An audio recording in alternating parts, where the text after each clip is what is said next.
Hello students, मैं सुजाता चौहान आज आप सबके लिए एक पोएम लेके आई हूँ जिसका नाम है टेलीविज़न और इस पोएम को लिखा है रोल्ड डॉल ने।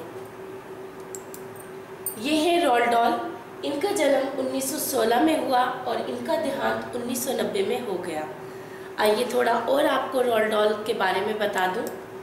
Rolled Dahl was born on September 13, 1916। Roald Dahl का जन्म 13 सितंबर 1916 में हुआ एंड डाइड ऑन द 23 नवंबर 1990 और इनकी मृत्यु 23 नवंबर 1990 में हुई। He was a British novelist, poet, short story writer, screen writer and fighter pilot. Roald Dahl एक British novelist, poet, short story writer, screen writer और एक फाइटर पायलट भी थे। आइए स्टेंजा वाइज अब हम पोएम को डिस्कस कर लें। First stanza of the poem देख लेते हैं। The most important thing we have learn so far as children are concern is never never never let them near your television set or better still just don't install the idiotic thing at all. Word meaning देख लेते हैं इसके। Idiot means foolish, install means setup, किसी चीज़ को अपने घर में लगाया जाना, जैसे टीवी सेट्स हम अपने घर में लगवाते हैं तो इंस्टॉल मीन्स सेटअप, लगाना किसी चीज़ को। Explanation of the first stanza. The poet Roald Dahl appeals to the parents in the most emphatic means impressive manner that the children should not be allowed to watch television. In the first stanza of the poem, the poet Roald Dahl जो है वो आप सभी parents से appeal करते हैं कि please अपने बच्चों को टेलीविज़न सेट देखने की अनुमति आप न दीजिए। उनको ये आज्ञा ही नहीं होनी चाहिए कि वो बच्चे जो है टेलीविज़न सेट्स को देखें। It would be better if a TV set is not installed in the house। और पोएट तो यहाँ तक कहते हैं कि ये बहुत अच्छा होगा अगर आप सभी अपने घरों में टेलीविज़न सेट्स को इंस्टॉल ही ना करें, सेटअप ही ना करें, उनको टेलीविजन्स को लगवाएं ही ना अगर आप अपने घरों में। In almost every house we have watched them gaping at the screen. They loll and slop and lounge about and stare until their eyes pop out. Last week in someone's place we saw a dozen eyeballs on the floor. Word meanings: loll means to lie, sit in a relaxed way, लेटे रहना या आरामदायक स्थिति में बैठना. Slop untidy way, lounge relax. In almost every house, the children are seen glued to the screen of the TV. आप सभी ने देखा होगा अपने घरों में भी या किसी और के घरों में भी कि जो बच्चे होते हैं घरों के वो टीवी स्क्रीन्स पे किस तरह से चिपके बैठे रहते हैं। इट मीन्स वो एकदम एक जगह फिक्स होकर अपने टीवी स्क्रीन्स पे उनकी आंखें जो होती हैं बिल्कुल फिक्स होती हैं, वो एकटक होकर टेलीविज़न जो है अपना देखते रहते हैं। They are so much lost in watching the programs that their mouths remain gaping and eyes fixed to the screen until they seems to be popping out of their sockets। और बच्चे जो है टेलीविज़न स्क्रीन पर इस तरह से चिपके रहते हैं, इस तरह से एकटक होकर देखते हैं कि उनके माउथ उनके जो है बिल्कुल वो ओपन रहते हैं। इट मीन्स उनका मुंह खुले का खुला रहता है और उनकी आंखें जो है वो ऐसा लगती है स्क्रीन पर एकटक देखते हुए कि वो उनके आंखों से डेले जो है वो बाहर निकलकर आ जाएंगे। Seems to be popping out of their sockets, अपनी सॉकेट से अपनी आंखों से वो डेले बाहर निकलकर आ जाएंगे। The children watch TV in different postures, that is half laying position while relaxing and some odd manner also। और बच्चे टेलीविज़न देखते हुए अलग अलग से पोजीशंस पे बैठते हैं, अलग अलग पोस्चर्स वो अपनाते हैं बैठने के। जैसे कुछ बच्चे देखा होगा लेट कर टेलीविज़न देखते हैं, कुछ आधे लेटे होते हैं तो आधे बैठे होते हैं, और कुछ तो बिल्कुल ऑड मैनर में बैठे होते हैं, उनका पता ही नहीं चलता कि वो लेटे हैं या बैठे हैं। टांगें उनकी उल्टी सीधी, और वो कभी कभी अपना सिर भी इवन उल्टा सीधा तकिए पे लेट के या तकिए को उल्टा सीधा करके उस पर बैठ के या किसी भी तरह से अलग अलग ऑड मैनर्स में वो टेलीविज़न को देखते हैं। In the last line of this stanza, the poet humorously points out the seriousness of the matter by saying that a dozen eyeballs were found scattered on the floor in a house the previous week। और last stanza में poet जो है वो एक मजाक तौर पर seriousness को शो करने के लिए पोएम में एक मजाक की लाइन बोलते हैं कि मैंने पिछले सप्ताह तो एक घर में एक फ्लोर पर दर्जनों आंखें जो थी वो बिखरी हुई देखी। यहाँ पे पोएट मजाक में ये लाइन कहता है कि दर्जन जो आंखें हैं वो एक फर्श पर बिखरी हुई देखी, लेकिन यहाँ पर पोएट शो करता है सीरियसनेस ऑफ द मैटर कि बच्चे किस तरह से टेलीविज़न देखते हैं, वो किस तरह से डिफरेंट पोस्टर्स में देखते हैं, और उनका ये देखना जो है टेलीविज़न को किस तरह से उनके लिए खतरनाक सिद्ध हो सकता है। आगे देखते हैं। They sit and stare and sit until they are hypnotized by it, until they are absolutely drunk with all that shocking ghastly junk, until they become lost in shockingly unpleasant and useless material shown on the television screen। Word meaning stare मैंने to see continuously, एक तक एक लगातार देखते रहना। Hypnotized means to state of mind when one feels under some spell। जादू वाली स्थिति में हिप्नोटाइज कर देते हैं ना जैसे किसी को हम, तो उस तरह से यहाँ पे पोएट कहता है कि किसी का जादू हो जाना। जैसे हिप्नोटाइज का मीनिंग होता है जादू का जो एक एटमॉस्फेयर है वो बन जाना है एकदम, जैसे किसी ने जादू कर दिया उस पर। तो यहाँ पे बच्चों के लिए हिप्नोटाइज यूज़ किया है पोएट ने कि वो हिप्नोटाइज हो जाते हैं टेलीविज़न के प्रोग्राम्स को देखते हुए।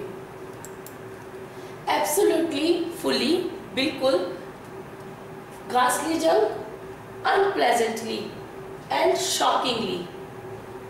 जंक मीन्स यूजलेस चीज़ें, जो वेस्ट मटेरियल्स होते हैं, वेस्ट चीज़ें दिखाई जाती हैं उसके लिए यूज़ किया है टेलीविज़न की।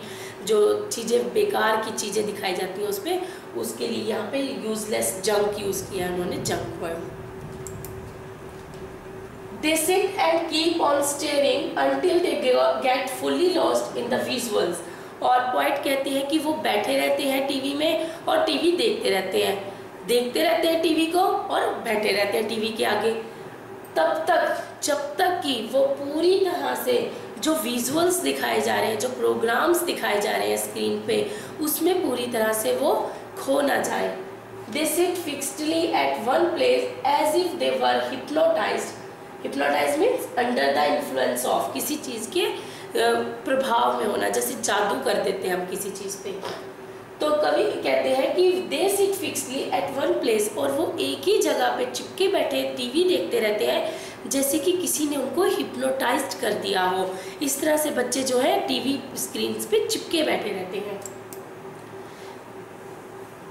Bye some power and they remain in that position until they become lost in the shocking, unpleasant and useless material shown on the television screen।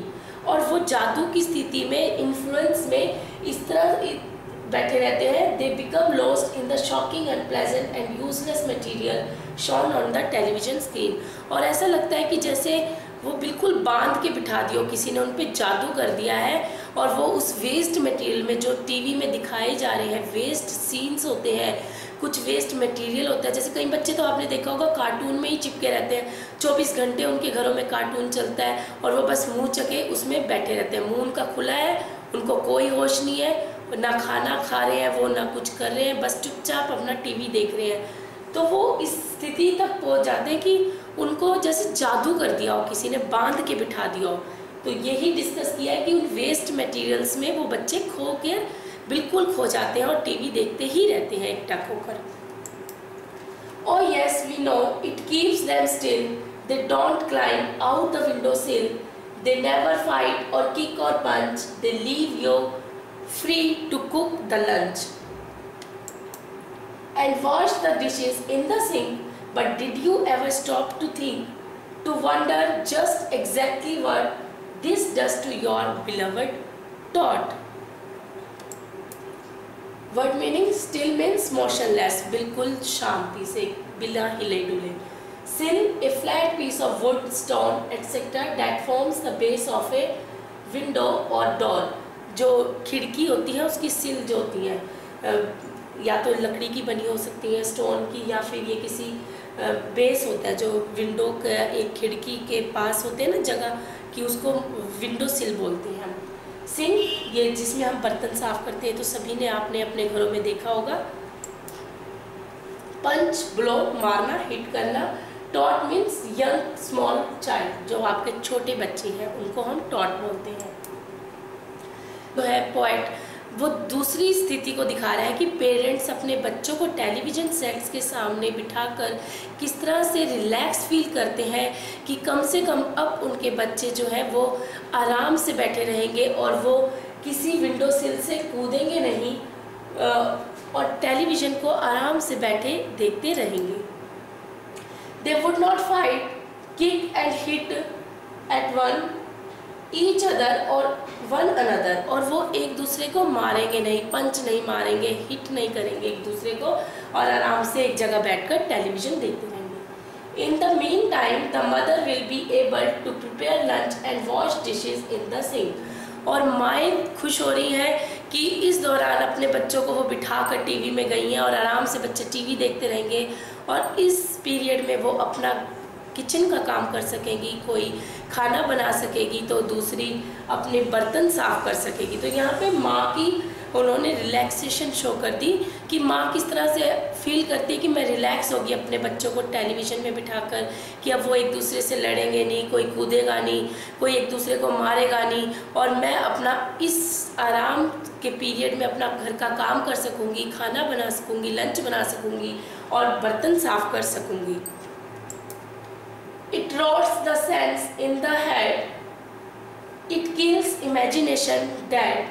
It clogs and clutters up the mind. It makes a child so dull and blind, he can no longer understand. Rots mean, here it means to fill the mind with useless stuff and makes it feel dull. यहाँ पे rots का meaning है कि किसी हमारे दिमाग को बेकार की चीज़ों से भर देना और उस हमारे माइंड को डल बना देना. Roads means a fancy, a fairy land, his brain becomes as soft as cheese, his power of thinking rust and freeze, he can not think, he only sees. Clogs means block, भर देना, mind को बंद कर देना, block. Clutter, to fill with a lot of things in untidy way, और दिमाग में हमारे बेकार की चीज़ों को भर देना clutter होता है. It gradually stops the progress of their power of understanding and imagining things around them. Point कहते हैं कि टेलीविज़न जो है हमारे बच्चों के दिमाग की जो उनकी इमेजिन करने की शक्ति है उसको ख़त्म कर देता है और उनके दिमाग में बेफजूल की जो चीज़ें हैं, फिजूल की जो चीज़ें हैं वो भर देता है. बिल्कुल वेस्ट मटेरियल से उनका दिमाग बच्चों का वो भर देता है. Watching TV fills their mind with so much material and other stuff that they hardly think and imagine freely of their own. और उनका माइंड जो है इतना भर जाता है इन वेस्ट मटेरियल से, इन जो बेकार की चीज़ें स्क्रीन पर दिखाई जाती हैं, कि वो अपनी इमेजिन करने की शक्ति जो है उनकी फ्रीली जो अपने आप वो इमेजिन कर सकते हैं वो बिल्कुल ख़त्म हो जाती है धीरे धीरे. The originality of their thoughts is completely lost. और जो उनकी ओरिजिनलिटी है थॉट्स की, जो वो अपने थॉट्स हैं उनके, वो तो धीरे धीरे बिल्कुल ख़त्म ही हो जाते हैं. A child's mind becomes block to their natural world. और बच्चे का जो दिमाग है वो नेचुरल वर्ल्ड की जो सीनरीज है उनके प्रति या नेचुरल वर्ल्ड की जो और चीज़ें हैं उनके प्रति बिल्कुल ब्लॉक हो जाता है, वो कुछ सोच ही नहीं सकता आगे। They no more enjoy the natural sceneries, they fail to enjoy the world of fantasy and fairyland। और बच्चा इतना इमेजिनेशन की उसकी शक्ति ख़त्म हो जाती है कि वो ना तो फेरीलैंड्स के बारे में, जैसे परियों की कहानियाँ होती हैं, फैंटेसी तिलिस्मयी दुनिया होती है, उसके बारे में किसी चीज़ के बारे में इंजॉय ही नहीं कर सकता। नेचुरल सीनरीज भी वो इवन इंजॉय नहीं कर सकता। जैसे कोई भी नेचुरल आपके आसपास सीनरीज हैं, बारिश हो रही है, बादल देख के, ये चीज़ें तो वो इंजॉय ही नहीं कर सकता। जो एक इंजॉय करने की चीज़ है वो तो सिर्फ अपने कार्टून्स में ही लगा हुआ है, और उसकी इमेजिनेशन की शक्ति जो है बिल्कुल डल हो जाती है धीरे धीरे टेलीविज़न देखने से। तो यहीं पे हमारा ये पोएम जो है एंड होती है, और उम्मीद करती हूँ आप सबको समझ आई होगी। अपनी नई पोएम्स के साथ, नए टॉपिक्स के साथ आपके सामने जल्द आऊँगी। तब तक के लिए धन्यवाद।